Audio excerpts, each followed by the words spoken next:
الحمد لله نحمده ونستعينه ونستغفره ونعوذ بالله من شرور أنفسنا ومن سيئات أعمالنا.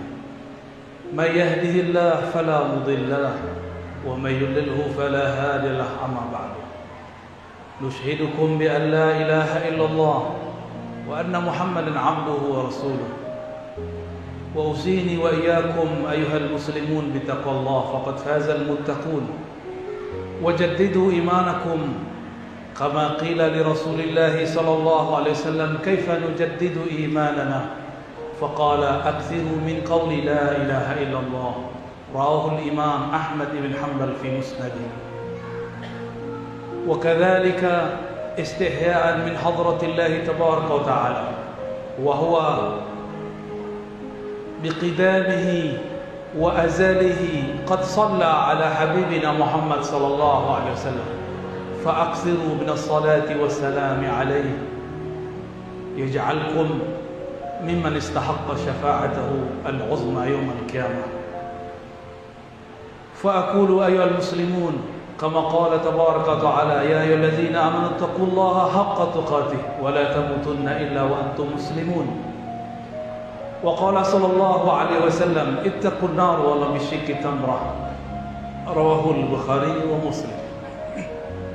Jamaah Jumat yang diberkahi Allah di siang yang penuh rahmat ini, cucuran hujan sebanyak ini, semoga Allah ikut menurunkan rahmat ke dalam kalbu kita semua. Amin ya rabbal alamin. Khatib berwasiat untuk diri sendiri dan kita yang hadir semua, mari kita perbaharui iman dan takwa. Nabi ditanya oleh Rasul, oleh para sahabat, bagaimanakah cara kami memperbaharui iman takwa kami wahai Rasulullah? Maka Rasulullah sallallahu alaihi wasallam dengan sangat sederhana menjawab, "Aktsiru min qauli la ilaha illallah." Perbanyak saja kalam yang sederhana, ringan sekali dikatakan la ilaha illallah. Jika ingin sah imannya, katakan syahadat, asyhadu an la ilaha illallah wa asyhadu anna Muhammadan abduhu wa rasuluh. Jika ingin tenang hidup, fa'aksir min dzikrillah. Wa qala ta'ala ala bi dzikrillah tatma'innul qulub. Jika ingin hidup damai, tenang, sejuk, hati terasa adem, hati terasa tenang, perbanyaklah menyebut nama Allah di dalam qalbu. Lisan ini hanya terjemahan zikir, zikir yang sebenarnya ada di dalam qalbu. Makanya Al-Quran mengatakan, ala, ketahuilah hanya bidzikrillah, hanya dengan menyebut nama Allah qalbu menjadi tenang. Orang Arab jika mengedepankan objek zikrullah seharusnya ditaruh di belakang, tetapi di ayat ini surah Ar-Ra'd ayat 13 yuqaddam, ditaruh di depan, karena Allah sedang ingin fokus, ingin mengatakan hanya, wa yufidul hasr, hanya dengan zikrullah hatimu jadi tenang. Qalbu tidak akan tenang ketika kita punya harta, punya anak, punya pasangan, punya rumah. Senang iya, tenang belum tentu. Coba saja punya rumah baru, takut ada maling masuk. Punya sendal baru, khawatir dicuri orang di masjid. Belum tentu tenang, hanya senang. Apabila ingin selamat sebelum hayat kita habis, maka juga kembali kepada kalam pertama.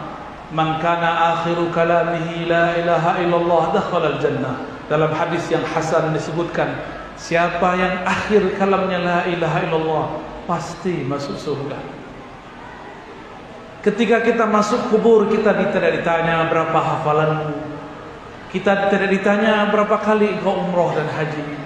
Yang ditanya man rabbuk, siapa Rabbmu. Maka rajin-rajinlah setiap pagi dan sore mengatakan raditu billahi rabba, aku ridha, aku terima Allah sebagai Rabbku. Rabb berarti Tuhan yang bersifat mencipta dan mengatur alam semesta. Aku ridha dengan semua ketentuannya. Corona tidak corona, aku ridha. Hidup ini senang ataupun susah, aku ridha. Sehat ataupun sakit, aku pun ridha. Itulah yang disebut raditu billahi rabba.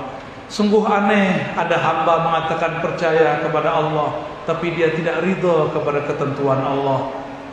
Di mana dia percaya kepadanya jika dia tidak meridhoinya?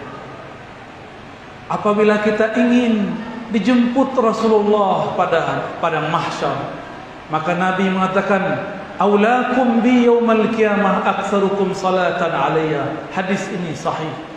Orang yang paling aku utamakan pada hari kiamat adalah orang yang banyak-banyak mengirim salam dan salawat kepadaku waktu dia hidup. Maka perbanyak salawat. Khusus hadzal yaum, hari Jumat. Apa kata baginda Nabi Muhammad sallallahu alaihi wasallam? Aksiru, perbanyak as-salata alayya min yaumil Jum'ah. Salawat engkau kepadaku pada hari Jumat. Lalu para sahabat mendengarkan Nabi menyebutkan kalam belakangannya, fa inna salatakum ma'rudah. Salawat kamu pasti sampai kepadaku. Ma'rudah, disetorkan kepadaku. Sahabat Nabi bertanya, "Ya Rasulullah, bagaimana mungkin disampaikan kepada engkau sedangkan engkau telah menjadi tulang belulang?" Apa jawaban baginda Nabi sallallahu alaihi wasallam? Innallaha harrama 'alal ardi an ta'kula ajsadal anbiya. Sesungguhnya Allah mengharamkan terhadap bumi, kuburan, untuk merusak tubuh para nabi, apalagi ruhnya. Hadis ini dengan sahih diriwayatkan oleh Imam An-Nasa'i. Jika kita katakan Allahumma sholli ala Muhammad, itu langsung sampai kepada beliau. Jika kurang lagi percaya, kita sampaikan hadis berikut. Imam Abu Dawud menyebutkan bahwasannya Rasulullah sallallahu alaihi wasallam bersabda, "Jika seseorang sekalian bersalawat kepadaku, raddallahu alayya ruhi." Allah kembalikan rohku hatta arudda alaihi salam. Lalu aku akan balas salamnya. Bahkan dalam hadis Imam Nasa'i yang lain, hadis yang sahih, "Inna lillahi malaikatan sayyahin." Allah memiliki malaikat-malaikat yang bertebaran di muka bumi. Yuballighunani salamakum. Tugasnya, SK-nya, surat kerjanya cuma satu, menyampaikan kepadaku salam-salam dari kalian. Rajin-rajin kirim salam kepada Rasul. Nanti di akhirat kita dijemput oleh Rasulullah sallallahu alaihi wasallam. Jika kita merasa amal sedikit, apa kata Nabi kepada istrinya Safiyah dan Juwairiyah? Ketika Nabi meninggalkan mereka dalam keadaan berzikir dengan hitungan biji-biji tasbih. Dalam hadis Imam Abu Dawud, riwayatnya sahih, beliau mengatakan bahwa Safiyah ketika ditinggalkan Nabi sebelum subuh, ia sedang menghitung tasbih-tasbihnya dengan biji-bijian yang ada. Dengan kerikil-kerikil dia dikumpulkan yang berisikan sekitar 4.000 kerikil. Nabi pulang di waktu duha sekitar 3 atau 4 jam.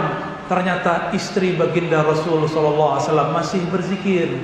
Apa kata Nabi? "Apa yang kau baca wahai istriku?" Apa kata Safiyah? Safiyah ini darahnya Yahudi, qalbunya seorang musuh. "Aku membaca subhanallah wa bihamdihi wahai baginda Rasul." Apa kata Nabi? "Maukah engkau aku tunjukkan amal yang dilipat gandakan lebih daripada itu? Jika engkau membaca selama aku tinggalkan tadi, sama dengan 1 kali membacanya." Tentulah Safiyah dan Juwairiyah ingin mendengarnya. Lalu Nabi SAW mengatakan, "Bacalah subhanallah bihamdi, adada khalqihi wa zinata arsyihi wa ridha arsyihi wa midada kalimatihi." Ini kalau diterjemahkan secara bebas, subhanallah, maha hebat engkau ya Allah, sesuka-sukamu, seberat arasmu, sebanyak bilangan rahmatmu, kalammu, seridho-ridhomu ya Allah. 1 kalam ini sama dengan 3 jam Safiyah berzikir. Jika kita umat akhir zaman lemah berzikir, bacalah ini setiap pagi dan sore. Bacalah ini sekali ba'da salat wajib. Semoga Allah melipat gandakan salawat-salawat kita. Apabila ingin ringan, jalan kita cepat melintasi as-sirat, maka jagalah salat 5 waktu. Karena as-sirat itu ada perjalanan salat. Siapa yang melalaikan salatnya, siap-siap terjatuh di jembatan sirat. Siapa yang hendak ingin dipanggil lebih awal di depan pintu surga, maka perbanyaklah amal-amal yang beragam. Sayyidina Abu Bakar, inilah hadis terakhir yang hendak kita bacakan. Dalam hadis Imam Bukhari, mendengar Nabi mengatakan, "Inna ahadakum yunada yaumal qiyamah." Seseorang kalian ada yang dipanggil pada hari kiamat di depan surga, min abwabis shalah. Ada dari pintu, ada 8 pintu surga, ada pintu salat, ada pintu zakat, ada pintu rayyan, ada pintu jihad, ada pintu-pintu yang lain sampai 8. Apa kata Nabi? Seseorang kalian akan dipanggil jika dia ahli salat, yunada min babis salat. Jika dia ahli sedekah, yunada min babis sedekah. Jika dia ahli siyam, yunada min babir rayyan. Lalu Abu Bakar yang penuh sopan santun tidak berani berkata yang tidak sopan, tidak berani menyelonong di hadapan Rasul sallallahu alaihi wasallam, tidak berani meminta meskipun Nabi faham. Apa kata Abu Bakar As-Siddiq? Wahai baginda Rasulullah, mungkinkah ada seorang hamba yang dipanggil dari semua pintu? Apa kata Rasulullah? Aku doakan engkau wahai Abu Bakar, ayyaj'alaka minhum, agar Allah menjadikan engkau orang yang dipanggil dari semua pintu. Jamaah Jumat yang bukan Allah, doa Nabi adalah tertinggi, doa paling mustajab. Maka Abu Bakar pun sangat percaya esok hari semua hartanya diserahkan fi sabilillah. Dia ingin dipanggil dari semua pintu.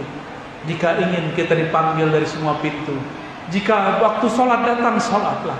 Jika puasa, puasalah. Tahajud, tahajudlah. Zikir, zikirlah. Tapi ada satu hal, ketika orang susah tidak dapat sedekah, maka antum bersedekahlah. Jika orang tidak tulus dalam baca Quran, maka tuluslah. Semoga Allah menjadikan kita dipanggil dari semua pintu atau sebagian pintu itu.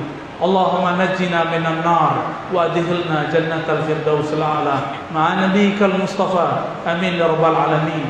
Nas'alullaha an yubarika lana wa lakum wa li jami'il muslimin wa nas'alullaha an yataqabbala minna wa minkum jami'a ibadatina wa tilawatina wa nas'alullaha yarda 'anna wa 'ankum wa an ahlikum wa an jami'il muslimin wal muslimat fil barri wal bahri. Ya Allah ya qadiyal hajat, fatubu ayuhal muslimun, innallaha tawwabur rahim.